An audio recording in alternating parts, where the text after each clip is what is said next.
turn here. Okay, Sweet. I'm glad to see. all set to go. What's her name? Abigail Grace. What's her middle name? Abigail Grace is the All right, name. we have That's a nice. anything is for pretty. our opening prayer. We, of course, Carl and Ida have their new granddaughter to brag about. Do you want to tell us about her? Named Abigail Grace. She came in at 7 pounds 13 ounces. My mommy had her cyst removed as well, and it was a C-section thing. So I had her home. Already. What's her first name? Abigail. Not saying anything. Anything else? Yes, Carrie,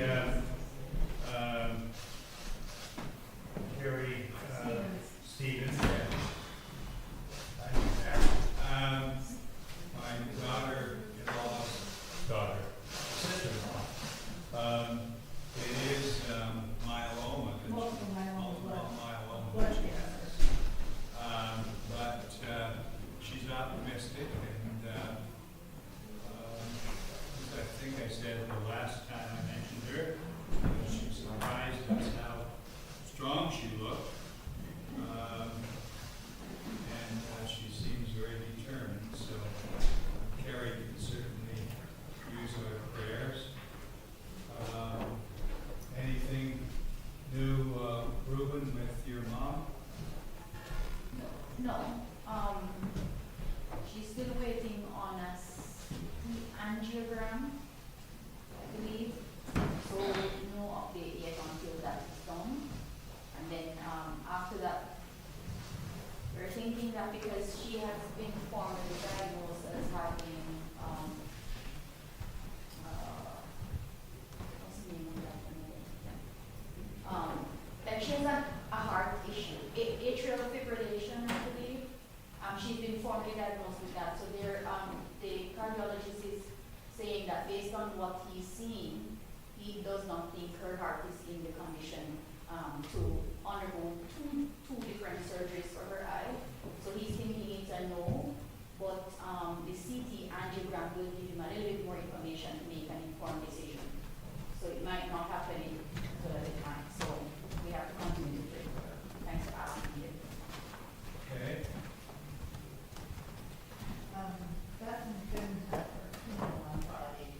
She, her liver enzymes are really down, so they have to wait until they come up. So she was very sick. Mm-hmm. Okay. Good to see David with us again. Always know it's a holiday weekend when we see David. It wouldn't be a holiday weekend without David. Anything else? Any update with regard to Jess? No,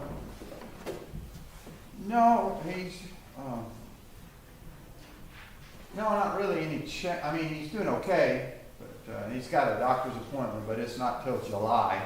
I mean, with a specialist. But he's doing better. He's Okay. My sister-in-law, Jim, and passed away. Oh, sorry to hear about that. Karen's brother-in-law's mom completed her treatment for cancer and still doing good so far. Good. Very good.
results from prayer that happened, and we also want to think about the ones that are still struggling with health issues, and the upcoming MRI for Paula, and we just hope and pray that they can distinguish exactly what the problem is and work on it.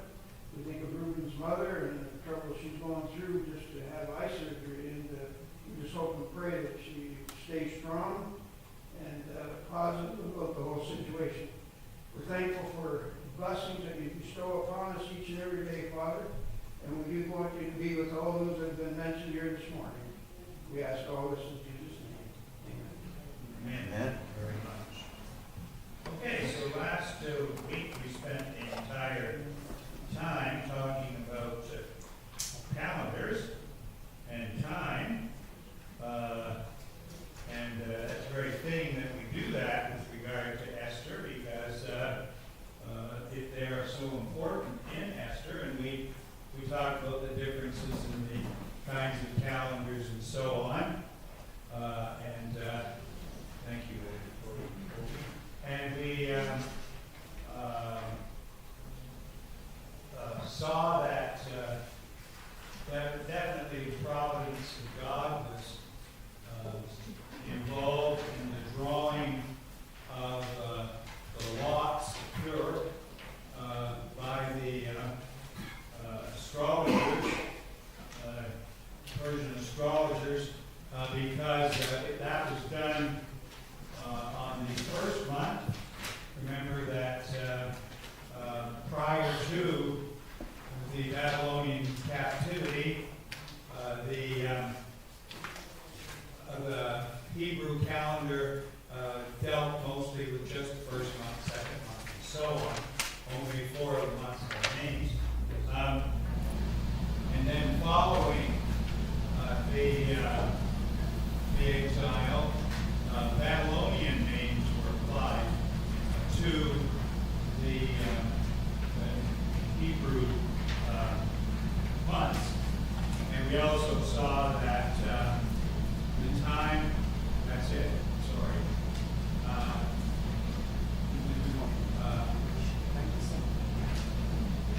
So maybe you could share. We've got a lumber crowd today.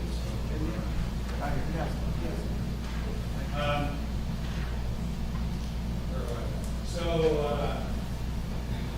we saw that the beginning of the Hebrew year was changed from the first month to the 7th month. That's why the Jewish New Year is always around September. Okay. Are there any last thoughts about calendars? I always thought that Passover and Easter were the same, but it's not always the case. Is that right? Because it seems like this year, when we had Easter, and then the Jewish Passover was a couple weeks later, and I thought they were the same, but I guess I was wrong. I always thought they were as well. Yeah. Because we talked last night about the fact that we can place the resurrection at a certain time because of Passover. But we also saw that it was necessary to correct the cycle, so it may have something to do with that. So maybe it's your turn to do some Oh, I'll look that up. research Okay. and share it with us. Okay, so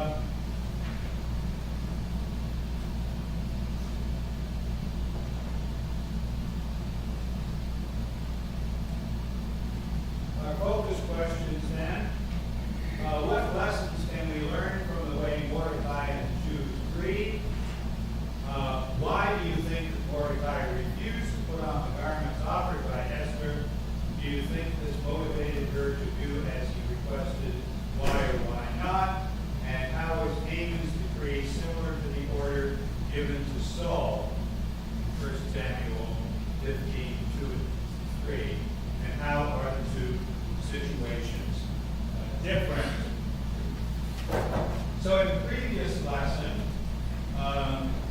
we looked at Esther 3, 10 and 11. Someone would read that for us, please.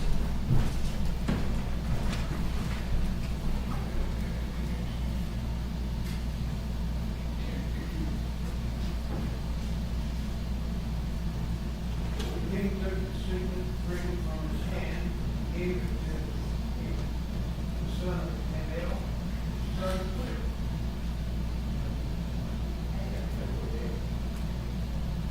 Agag, the enemy of the Jews. And the king said to Haman, the money will and the people are given to you, to do with them as seems good to you. Okay, so there we have a picture of a signet ring and a piece of clay or wax in which the signet ring would be impressed, so that in order to open any dispatches or anything that was broken, and it was known whether or not they were tampered with. All right, so I want us to think back and to think about the time that Vashti defied Xerxes. And I want you to think silently to yourself to compare the approach that was taken by Xerxes when he turned over full authority to Haman. Compare that to the approach that he took when he was defied by Vashti, and when he sought a plan for obtaining a new queen. So think about that for 45 seconds. So, yourself.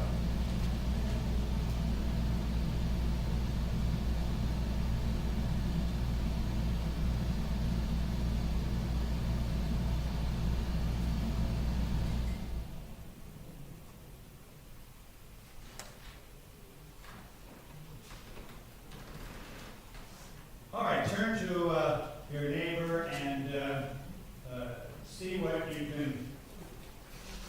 have to say about how those two events differed with regard to Xerxes.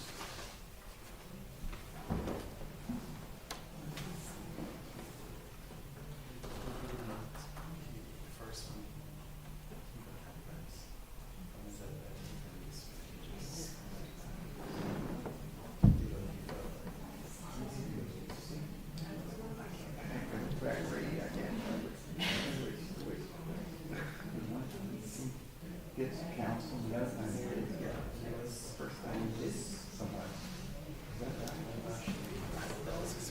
Is that right? I think he took whatever counsel he likes. Yeah. Yeah. But this time with him,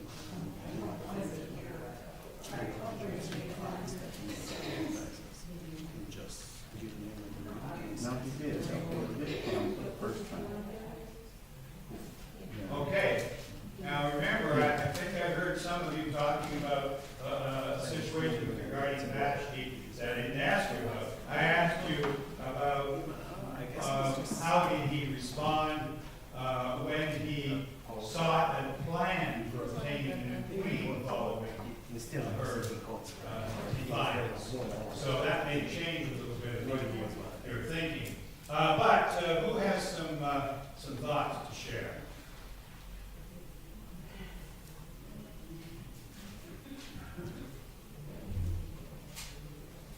Don't all speak at once.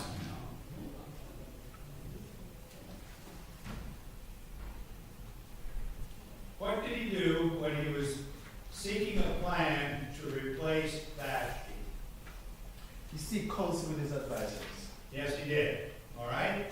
So even though he was furious at the time, he sought advice from his counselors quite some time later. Whereas in this instance, what did he do? Just acted. Sorry? He just acted right away. Right away, impulsively, right? Just handed over the signet ring and said, go do what you wish. And so, in contrast then, he gave careful thought and asked for counsel when he was making the plan to look for a new queen. But this time, he just went full steam ahead and responded without really thinking about it. So what was the result of this rash decision then that he made to allow Haman to act with the full authority of the king himself? What was the result?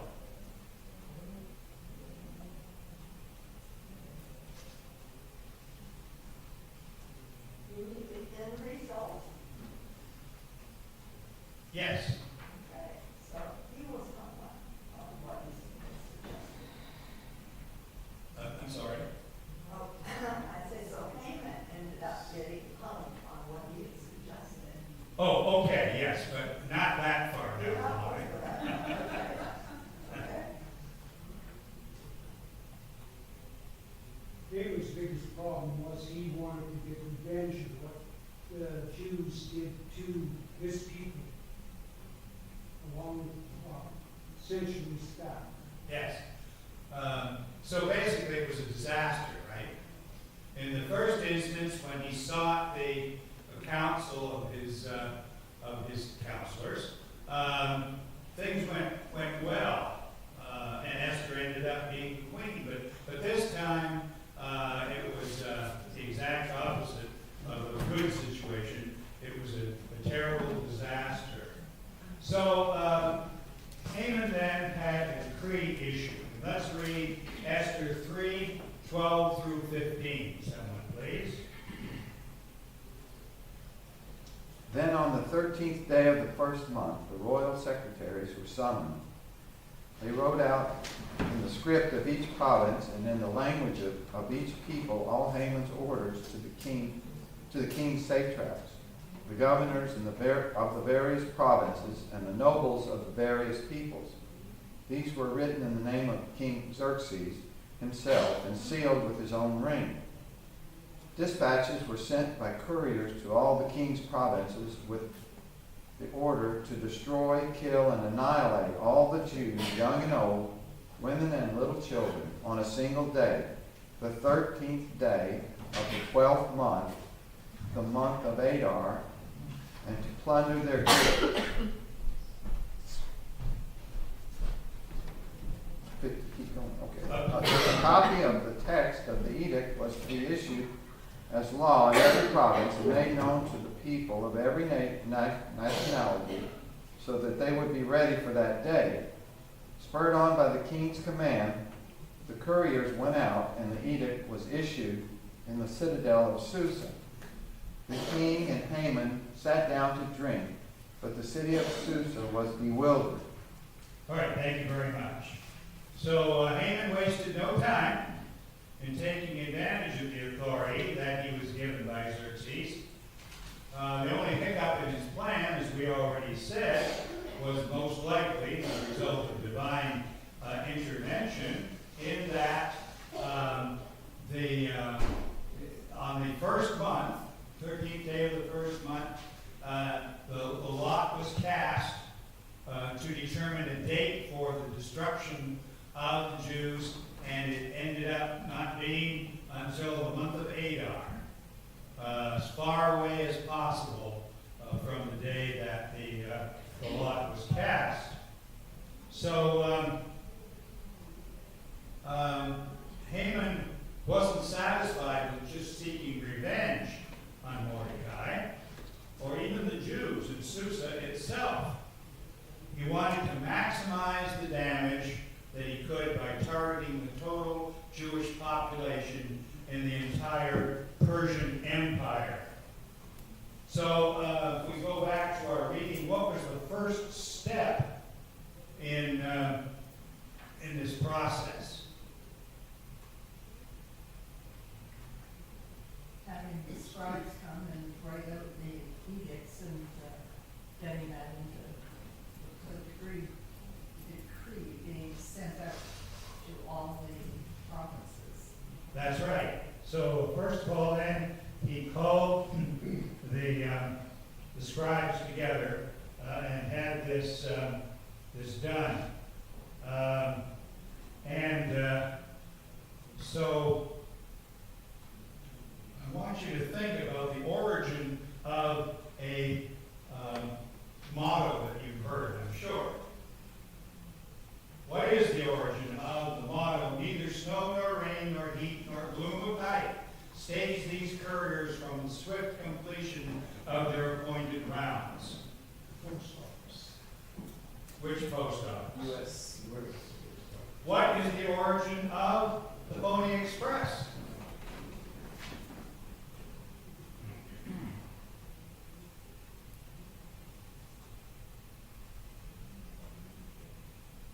Do you mean a motto for it? For the- No, not the motto. The motto is just the first part. Okay, The origin of the Pony Express. okay. Well, in the US, they needed couriers to take the news or letters, and so they hired riders who would go from one, let's call them, from one depot to another, and then a new rider would pick up the mail and go on and continue on. So that was how the Pony Express worked in the Wild West, and you see it in all the westerns of the Wild West. So it's not surprising that we think the origin of these statements have to do with the true South, but they don't.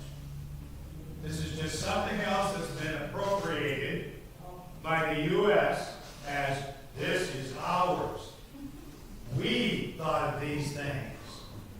In fact, they came from Persia. And here's a quotation from the world history. The most celebrated postal system in the Near East was the Persian Angkorian, which had stopover points for couriers, cuirassiers, located a day's ride apart. The network was paid for and maintained by the local communities it passed through, supplying the couriers with their rations and mounts, provided they showed their official sealed document of passage.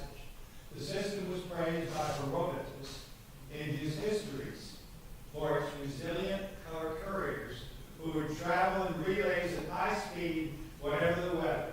Indeed, a quote by the 5th century BCE Greek historian Herodotus has been commandeered by the Central Post Office of New York. Inside the post office, a sign reads, neither snow nor rain nor heat nor gloom of night stay these couriers from the swift completion of their appointed route. So that's where that motto came from, and that's where the Pony Express came from. Both of these were Persian in origin. Now, does verse 13 indicate to whom the dispatch was addressed? That is, who's going to be carrying out the orders to destroy, kill, and annihilate all the Jews, young and old, women and children? Look back at verse 13. Does it say to whom it is addressed?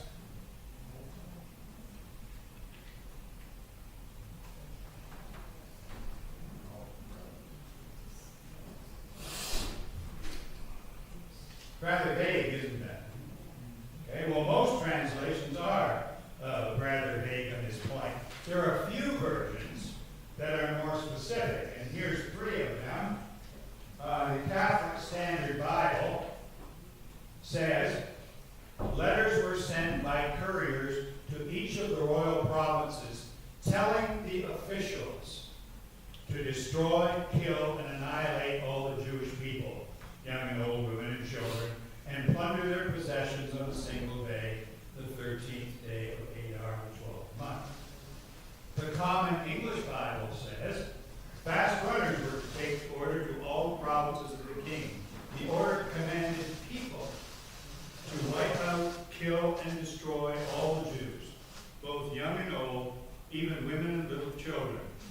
This was to happen on a single day, the 13th day of the 12th month. That is the month of Adar.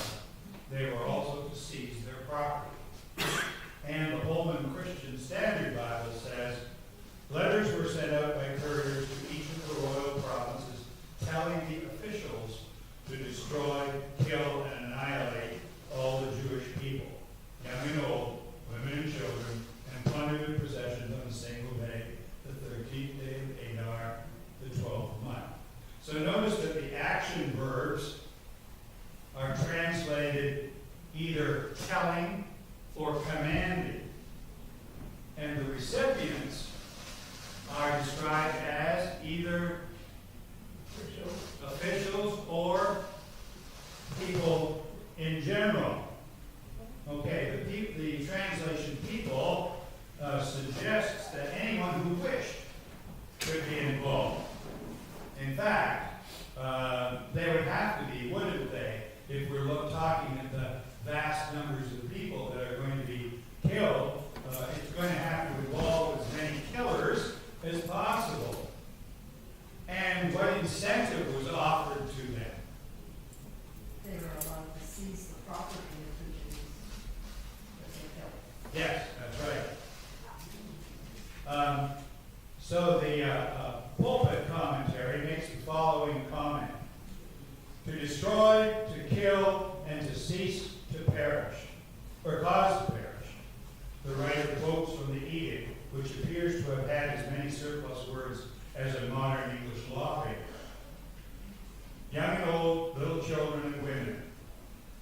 To take the father's life and spare the child's was thought to be an act of folly in ancient times. Wives and children of criminals were, as a matter of course, put to death with them. And this was even done by the Jews themselves. Let's take a look at those two passages that are listed there. Joshua 7:24 and 25, if someone would read that for us.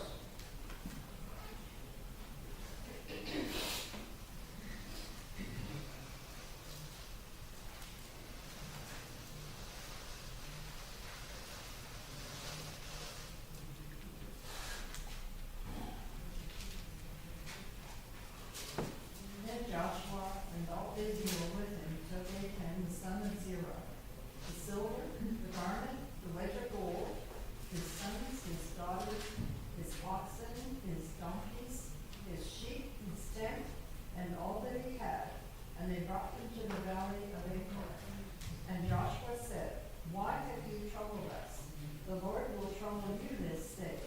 So all Israel stoned him with stones, and they burned them with fire after they had stoned them with stones. Yeah, really pleasant story, isn't it? And 2 Kings 9 and 26.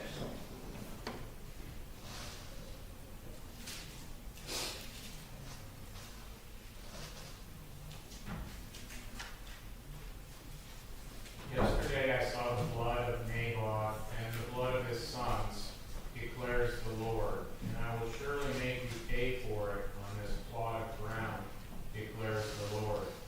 Now then, pick him up and throw him on that plot in accordance with the word of the Lord. So again, this is a quotation from Herodotus, the Greek historian, and this practice was, as it says, quite established in usage in Persia, so it was not uncommon in ancient times. And as I said, even amongst the Jews, to kill others within the group. And we already asked about the incentive. The Keto and Village Bible commentary says the three verbs, the ones that we saw earlier about, what were the three again? Destroy, kill, and cause to perish. And read Hebrew, so on. Which is called spoil, because it was delivered up to plunder. result of exterminating the Jews, and the king having bestowed this upon Haman, the plundering of the Jews thus permitted to all the inhabitants of the kingdom who should assist in eliminating them. So this was an incentive then to people in general. They go out, get everything they can. And we saw that when we saw the very short video of Crystal, remember? When in Krakow, the Jews were attacked. Same thing happened unfortunately, in the United States and Canada during the Japanese internment. When in the Second World War, when the Japanese were rounded up as being possible enemies, what they had, what they owned was just taken for pennies on the dollar, anything at all. And so a very sad commentary on human behavior. All right. What is the name of the literary device outlining contrasts within a passage? To our English majors, you know, one back there. What is this literary device called?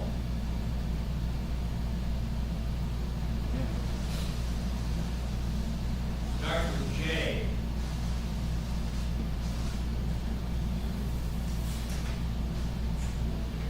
Juxtaposition.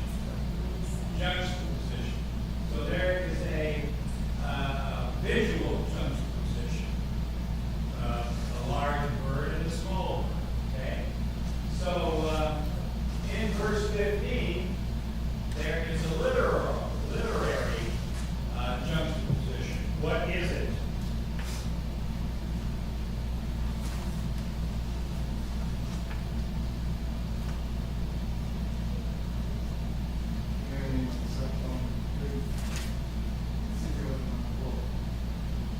Okay, so there we have it.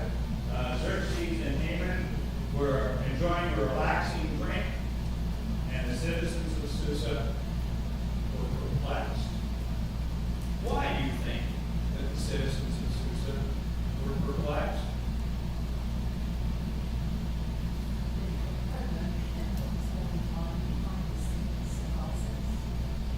Okay. Does verse 15 suggest that the general Persian population is bloodthirsty? Not at all. Not at all. They are perplexed, aren't they? Well, again, the pulpit commentary is with insight. The king sat down with Haman to drink. This touch seems intended to mark their hardness of heart. As Nero fiddled while Rome was burning, so these two, having assigned a nation to destruction, proceeded to enjoy themselves at a banquet of wine. But the city of Susa was perplexed. The Jews had enemies in Susa, but the bulk of the inhabitants being Persians, and so Zoroastrians, would be likely to sympathize with them. There might also be a widespread feeling among persons of other nationalities that the precedent now set was a dangerous one. Generally, the people of the capital approved and applauded what the great king did. Now, they misdoubted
King Gate. Yes, and what else? He wept? No. Wow! He wept and loudly. So notice then that verse 3 underlines the way that Jews generally express their extreme sorrow. Now I'm going to ask you and a partner to look up a passage. Read the passage, and then I want you to share with us what is going on in that passage. So let's say Paul and Obi, and you two, and then just pair up. Let's go back as far as Philip's row for the first one. Well, no, we better go to the left of Gary's row for the first one. We'll go to Rebecca's row for the second one, and back we'll go to the third one. So here are the three passages I want you to take a look at. Genesis 37, 31 to 35, the front group will do that. The middle group, 2 Samuel 1, 1 through 12, and the last group, Job 1, 13 through 21. So just to the partner, read through that, and then be prepared to tell us what's going on.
Okay, the first group here at the front, what does Genesis 37, 31 through 35 talk about?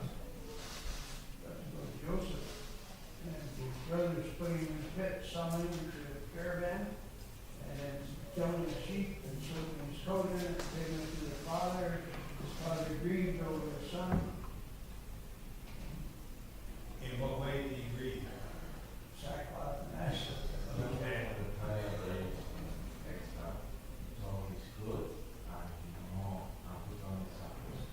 That's right.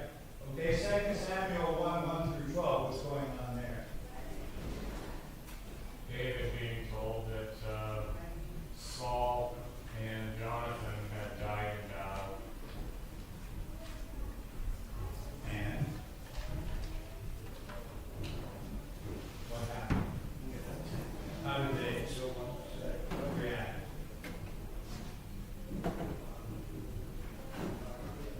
Okay. And Job 1, 13 through 21, what's going on there?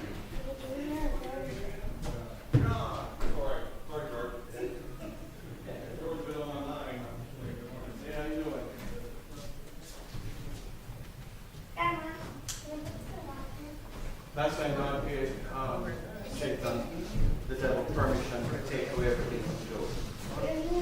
So one after another, people come and tell them all these tragedies that have occurred, and Job does what?